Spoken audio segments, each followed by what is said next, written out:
Yeah.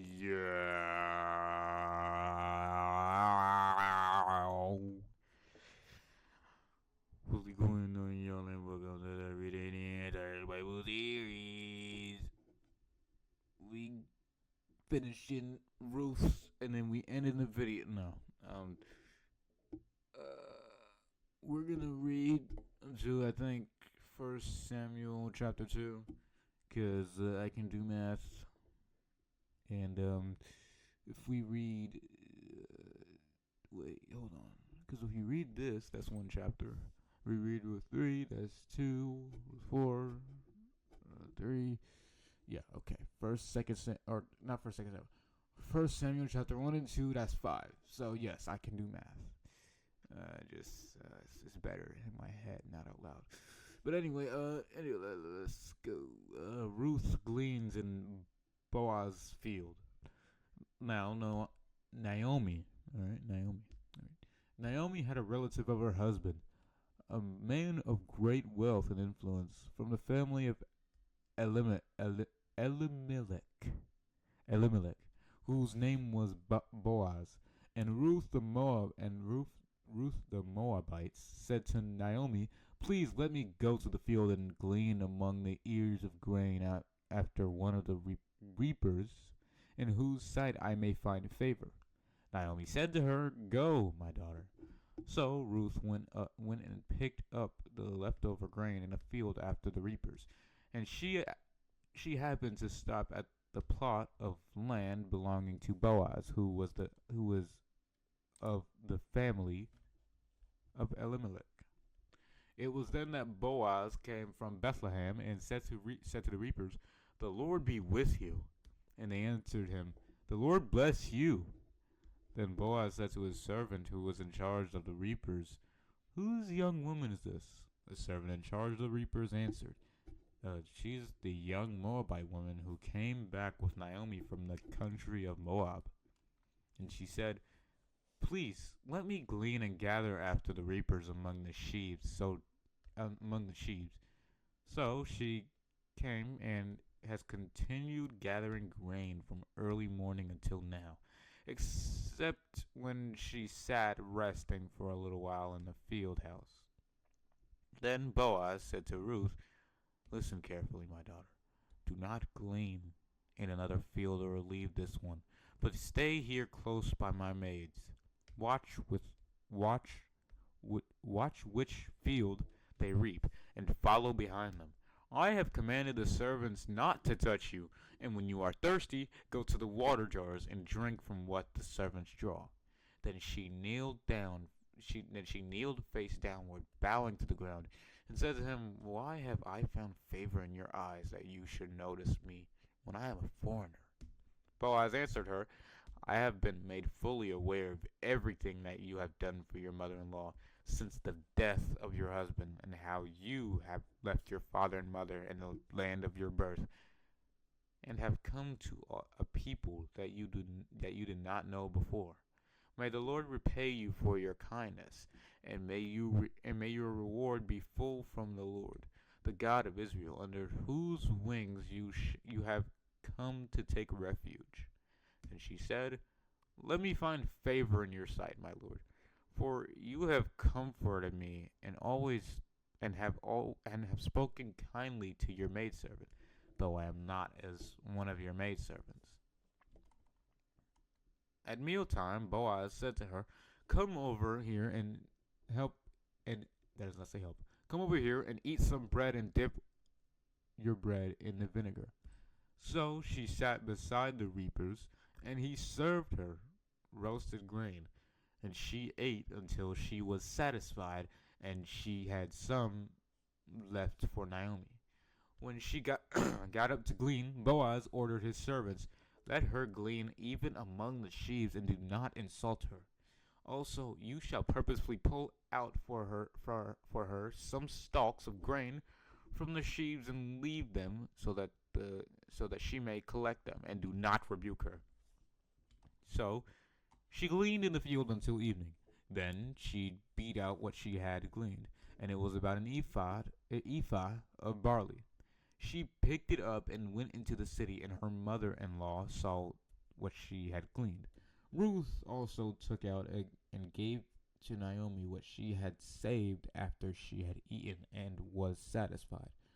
Her mother-in-law said to her, "Where did you glean today? Where'd you work? Blessed be the man who took notice of you." So she took her mother-in-law with whom she had worked and said, "The name of the man with whom I work today is Boaz." Naomi said to her daughter-in-law, "May he be blessed of the Lord who has not ceased his kindness to the living and to the dead." Again, Naomi said to her, "The man is one of our closest relatives, the one who has the right to redeem us." Then Ruth the Moabites said, "He also said to me, 'Stay close to my servants until they have harvested my entire crop.'" Naomi said to Ruth, "It is good, my daughter, for you to go out to work with his maids, so that others do not assault you in another field."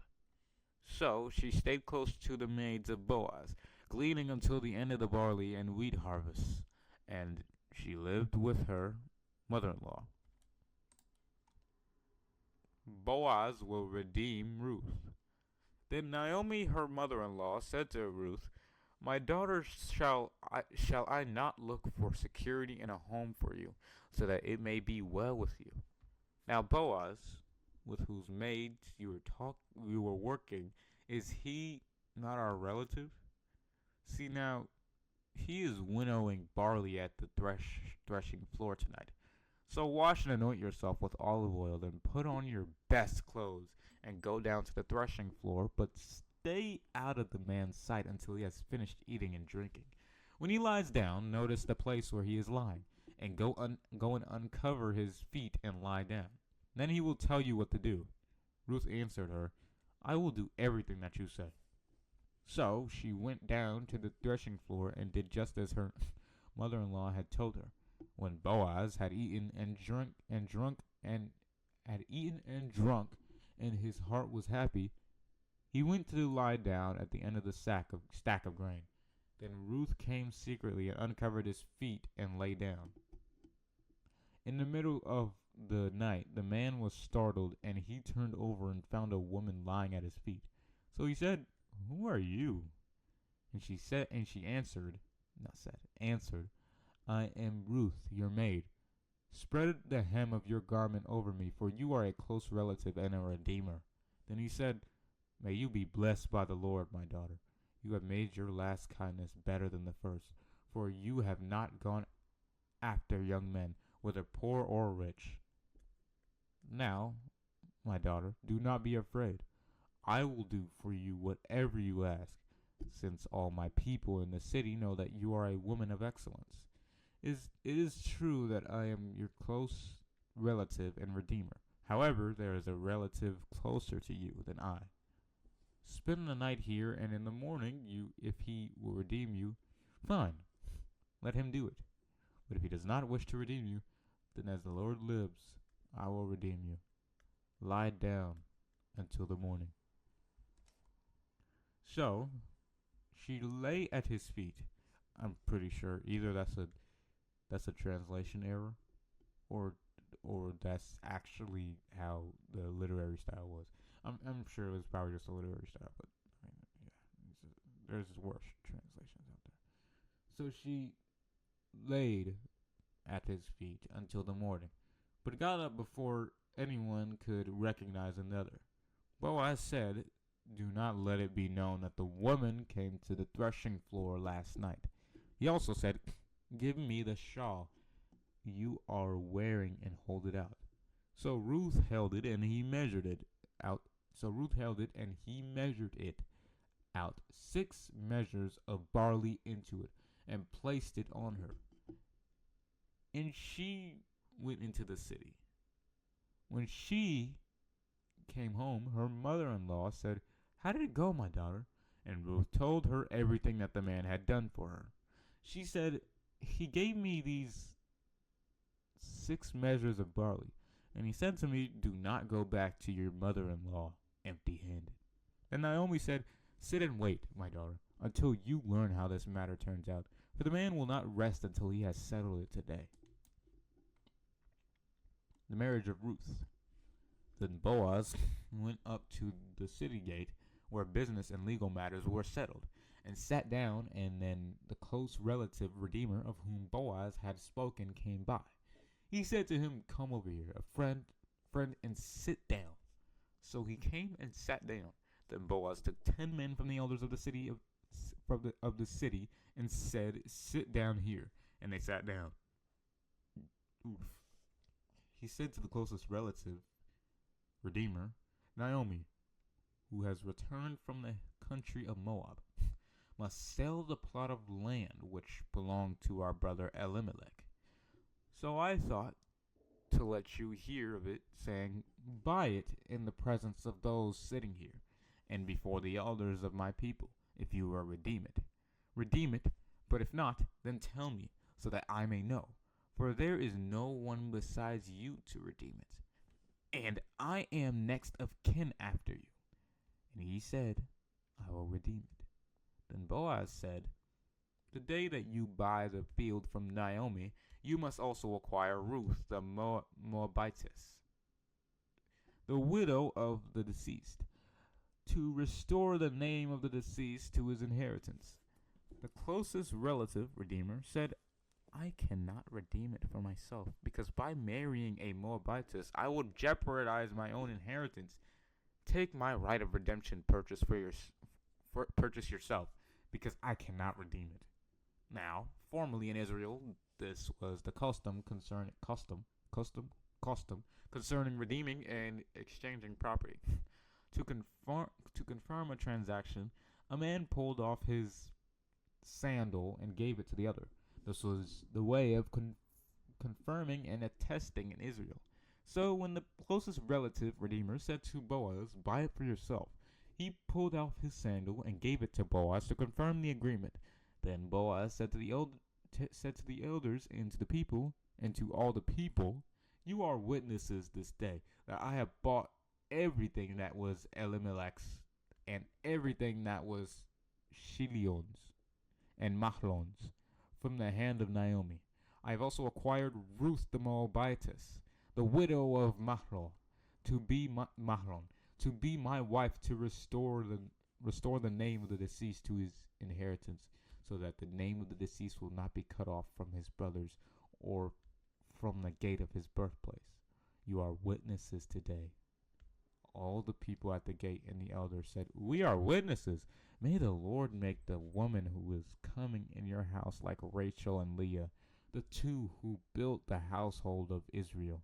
May you achieve wealth and power in Ephrathah and become famous in Bethlehem. Further, may your house be like the house of Perez, whom Tamar bore to Judah, because of the offspring which the Lord will give you by this young woman." So Boaz took Ruth, and she became his wife, and he went in to her, and the Lord enabled her to conceive, and she gave birth to a son. Then the woman said to Naomi, "Blessed is the Lord who has not left you without a redeemer, grandson as heir today, and may his name become famous in Israel. May he also be to you one who restores life and sustains your old ages. For your daughter-in-law, who loves you and is better to you than 7 sons, has given birth to him. The line of David began here." Then Naomi took the child and placed him in her lap, and she became his nurse. The neighbor woman gave him a name, saying, "A son, grandson, has been born to Naomi." They named him Obed, worshipper. He is the father of Jesse, the father of David, the ancestor of Jesus Christ. Now, these are the descendants of Perez. Perez was the father of Hezron. Hezron was the father of Ram. Ram, the father of Amminadab. Amminadab, the father of Nahshon. Nahshon, the father of Salmon. Salmon, the father of Boaz. Boaz, the father of Obed. Obed, the father of Jesse. And Jesse, the father of David, the king of Israel, and the ancestor of Jesus Christ. I don't know why my voice went like that when I was reading that. We really got... Okay, I already said this in another video, but yeah, we got to read this sometime. We got to read those. All right. First Samuel. First Samuel. Let's see. Oh gosh. This is a big step up, huh? Yeah. I like chapters like that. We gotta go from easy to okay. Something really intrusive just happened. I don't know if you guys saw it on OBS, but basically, the ad blocker opened a tab. It opened a tab. My ad blocker that I have opened a tab. They shouldn't do that. So I'm getting rid of this. No, I'm playing. I'm not gonna get rid of the ad blocker. I'm talking too much, man. Stall it. Let's go. Elkanah and his wives. There was a certain man of Ramathaim Zophim of the hill country of Ephraim, named Elkanah, the son of Jeroham, the son of Elihu, the son of Tohu, the son of Zuph, and Ephraimite. He had two wives, one named Hannah and the other named Peninnah. Peninnah had children, but Hannah had none. This man went up from his city each year to worship and sacrifice to the Lord of hosts at Shiloh. Hophni and Phinehas, the two sons of Eli, were priests to the Lord there. When the day came that Elkanah sacrificed, he would give portions of the sacrificial meat to Peninnah, his wife, and all her sons and daughters. But to Hannah he would give a double portion because he loved Hannah. But the Lord had given her no children. Hannah's rival provoked her bitterly to irritate and embarrass her because the Lord had left her childless. So it happened year after year. When she went up to the house of the Lord, Peninnah provoked her. So she wept and would not eat. Then Elkanah, her husband, said to her, Hannah, why do you cry, and why do you not eat? Why are you so sad and discontent? Am I not better to you than 10 sons? So Hannah got up after eating and drinking in Shiloh. Now Eli the priest was sitting on his seat beside the doorpost of the temple tabernacle of the Lord. Hannah was greatly distressed, and she prayed to the Lord and wept in anguish. She made a vow, saying, Lord, O Lord of hosts, if you will indeed look on the affliction, suffering of your maidservant, and remember and not forget your maidservant, but will give your maidservant a son, then I will give him to the Lord all the days of his life. A razor shall never touch his head. That would happen as she continued praying before the Lord that Eli was watching her mouth. Hannah was speaking in her heart and mind. Only her lips were moving, and her voice was not heard. So Eli thought she was drunk. What? Eli said to her, how long will you make yourself drunk? Get rid of your wine. But Hannah answered, no, my lord. I am a woman with a despairing spirit. I have not been drinking wine or anything intoxicating, but I have poured out my soul before the Lord. Do not regard your maidservant as a wicked and worthless woman, for I have spoken until now of my great concern and bitter provocation. Then Eli answered and said, go in peace, and may the Lord of the God of Israel grant your petition that you have asked of him, or something. Hannah said, let your maidservant find grace and favor in your sight. So the woman went on her way and ate, and her face was no longer sad. Oh, dang, way too long. Samuel was born to Hannah. The family got up early the next morning, worshipped before the Lord, and returned to their home in Ramah. Elkanah knew Hannah, his wife, and the Lord remembered her prayer. It came about in due time, after Hannah had conceived, that she gave birth to a son. She named him Samuel, saying, because I have asked him from the Lord. Then the man Elkanah and all his household went up to offer to the Lord the yearly sacrifice and pay his vow. But Hannah did not go up, for she said to her husband, I will not go up until the child is weaned. wind. I'm pretty sure that says wind. And then I will bring him up, so that he may appear before the Lord and remain there as long as he lives. Elkanah, her husband, said to her, "Do what seems best to you. Wait until you have weaned him. Only may the Lord establish and confirm his word." So the woman remained behind and nursed her son until she weaned him. Now, when she had weaned him, she took him up with her, along with a 3-year-old bull, an ephah of flour, and a leather bottle of wine to pour over the burnt offering for a sweet fragrance. And she brought Samuel to the Lord's house in Shiloh, although the child was young. Then they slaughtered the bull and brought the child to Eli. Hannah said, "Oh, my lord, as surely as your soul lives, my lord, I am the woman who stood beside you here praying to the Lord. For this child I prayed, and the Lord has granted me my request which I asked of him. Therefore I have also dedicated him to the Lord as long as he lives. He is dedicated to the Lord." And they worship the Lord there. Why is my mic so quiet? I don't know. Is it quiet?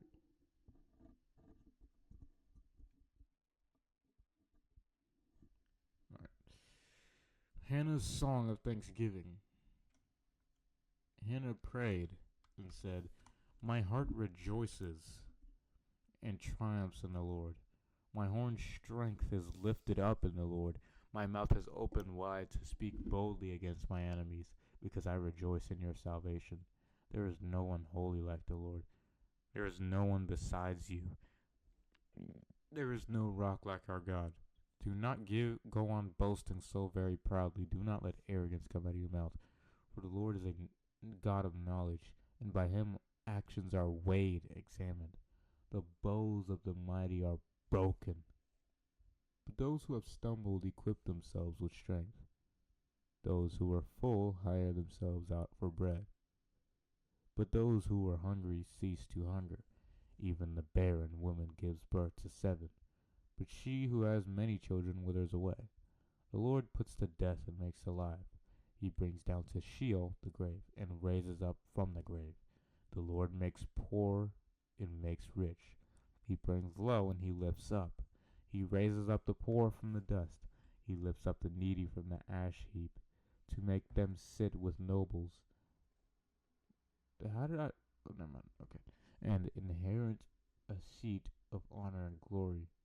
For the pillars of the earth are the Lord's, and he set the land on them.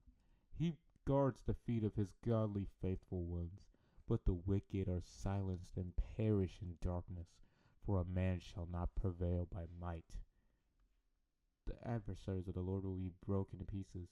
He will thunder against them in the heavens. The Lord will judge the ends of the earth, and he will give strength to his king, and will exalt the horn strength of his anointed. Elkanah and his wife Hannah returned to Ramah, to his house. But the child Samuel served the Lord under the guidance of Eli the priest. The sin of Eli's sons. Just straight into it.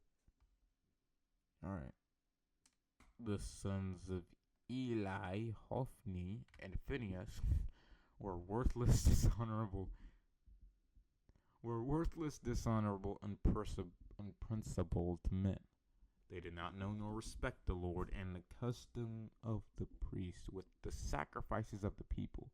When any man was offering a sacrifice, the priest's servant would come while the meat was boiling, with a 3-pronged meat fork in his hand, and then he would thrust it in the pan, or kettle, or cauldron, or pot. Everything that the fork brought up, the priest would make for himself. This is what they did in Shiloh to all the sacrifices of the Israelites who came there. Also, before they offered the fat, the priest's servant would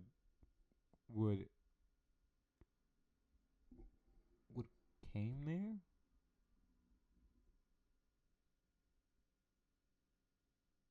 come. It's okay. Wait, bro, where was I? Hold on, let me just go back to verse 14. No, wait, did I skip? No, I didn't. Okay. You know what? Yeah, I was on verse 14. Bro.